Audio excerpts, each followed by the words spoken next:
Hey guys, it's Justin again with another Gunpla review. This is going to be a Gunpla review of the 1 to 144 scale high grade Gundam Vidar. Admittedly, like I said in the first part of this, that I don't know too much about the Vidar. I haven't watched the second season of IBO yet.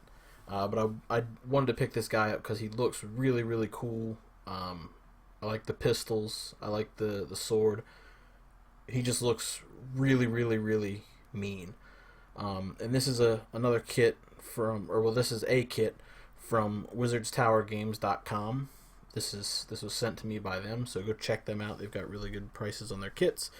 And if you enter the code Justinius Builds, it's Justinius space Builds, all lowercase, you get 10% off your order. So you can check them out and get a little deal going on. But we're gonna get into the review here. So this is what the kit looks like. Snap straight out of the box, no stickers. I didn't want to apply any of the stickers. There's quite a few, some for the shoulders, some I think for the feet, and I think there were some for the back of the legs.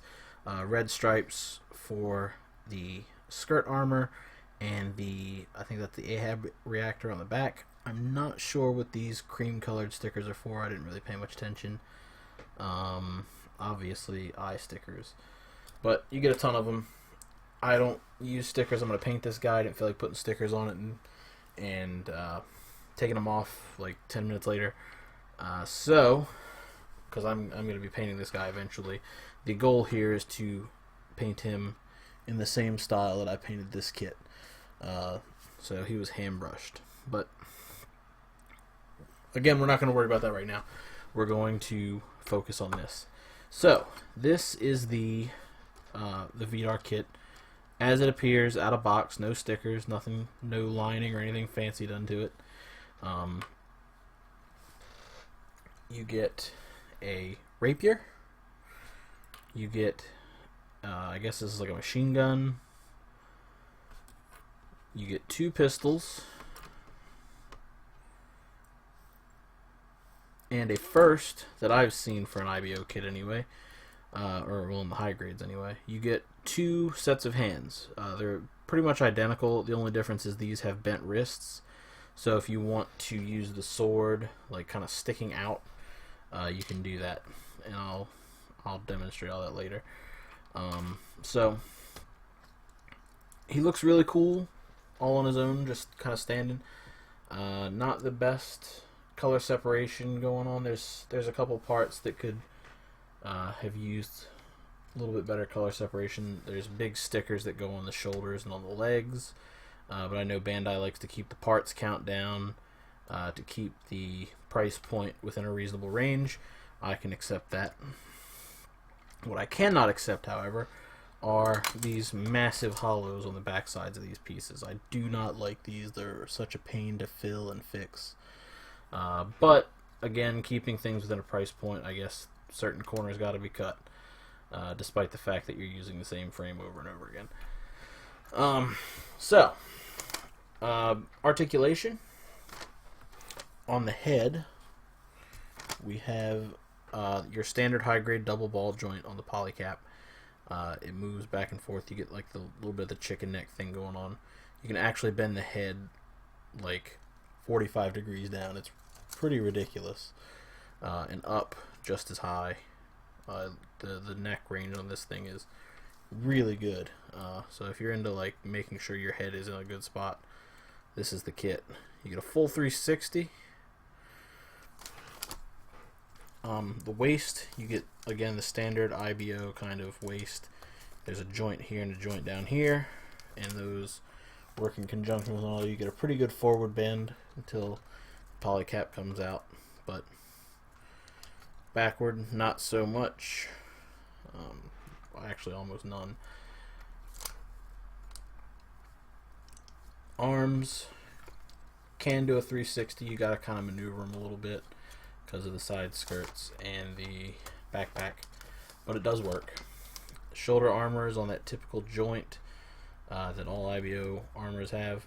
This little thing does a little movement on its own. Arm can go this high. Full rotation under the shoulder. single joint, but with a very good bend, a little over 90, nothing too crazy, and full 360 at the wrist. As for waist rotation, you can do a full 360. You just kind of move the arms out of the way, and it does it. Skirts are on pegs. If you maneuver them a little bit and you get the arms out of the way, you can make them do a full 360. It would just be a little silly to do so. Now, as you can see, this guy likes to pop off because there's not really a polycap or anything securing it. It just kind of sits in. Front skirts, I haven't cut them independently yet, but they can move all the way up. You can flip them all the way up. The legs go almost 90 degrees up. If you flip this guy up, you could go about 90 out, and with the ankles you could actually do full splits. Knees are double jointed, but because of the thruster you're not going to get a full 180. You'll get just over a 90. The bend still works really well. Ankle joint, full 360 at the ankle. You get well over 180 degrees of motion on that. The toe will flip out, and the toe itself will move as well. The heel will also come out like an axe, so you can kind of do like a double thing. I'm not really sure what real purpose this serves. I mean, I imagine it's a weapon, of course, but I haven't seen it in action. And then the last point of articulation would be the backpack, which you can finagle to do a full 360 if you're careful. So the articulation is really solid. I think I'm going to be able to get a lot of really cool poses out of this. It's a really, really sturdy high-grade kit. I think it's really solid, especially at its price point. The standard IBO price point is about between $10 and $16, give or take. This one is at 1,200 yen, so about $12, give or take. All the weapons work really well. You can kind of stick the rapier just on one of these little pegs. It doesn't matter which one, and it works on all of them. But you also get its own independent blade for when it's being wielded.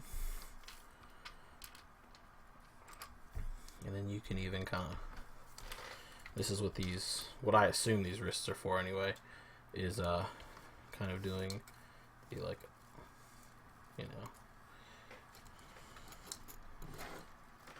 it's ready.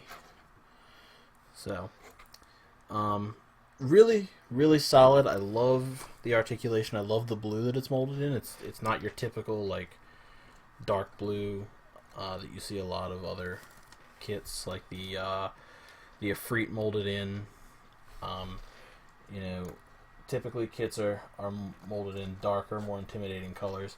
I think this light blue kind of offsets how good this kit looks from like a sculpt standpoint. When I paint it, I'll probably change it a little bit. I might do a little bit of purple to it. I might kind of purple it towards this kind of blue, maybe. We'll see what happens. I'm not sure yet.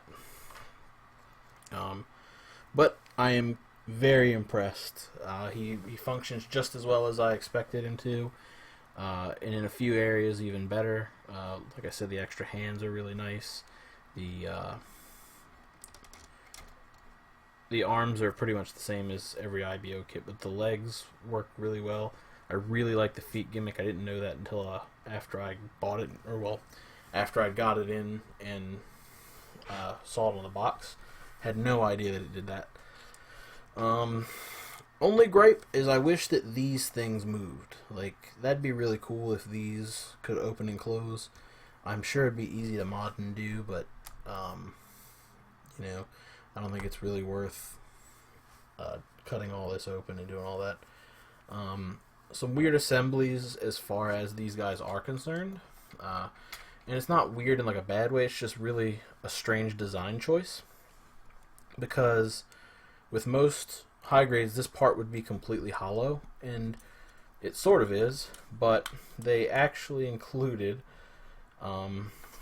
3 full blade tips. So you could actually cut these off if you could find a way to get them to stick in there, and you could put each tip in individually and make them so when you plug the sword in they could slide out, and that would just basically require you cutting these middle tabs off. The only thing that I think would come from that bad would be they might not sit quite right. And I think it's weird that the guns are molded into the skirt. I'm not a big fan of, like, if they had given you another set of skirts, that'd be fine. But to mold them in the skirt and then just give you the guns is a little lazy to me. But that will be fixed. That's an easy fix. So that's it for this review. I really enjoyed this kit. I'm going to go ahead and do some 360, well, not 360, I don't have a turntable, but I'm going to try and take some pictures and do a little gallery, and then I'll put it at the end of this for you guys to see, and then, I'll be done with you. But hopefully you guys enjoyed the review. You guys should definitely check out wizardstowergames.com and pick up one for yourself, or any of their other kits that they have on sale. Remember to use my coupon code. I'll put links and the coupon code down in the description so you guys can check it out. And hopefully you guys enjoyed. So I'll see you later.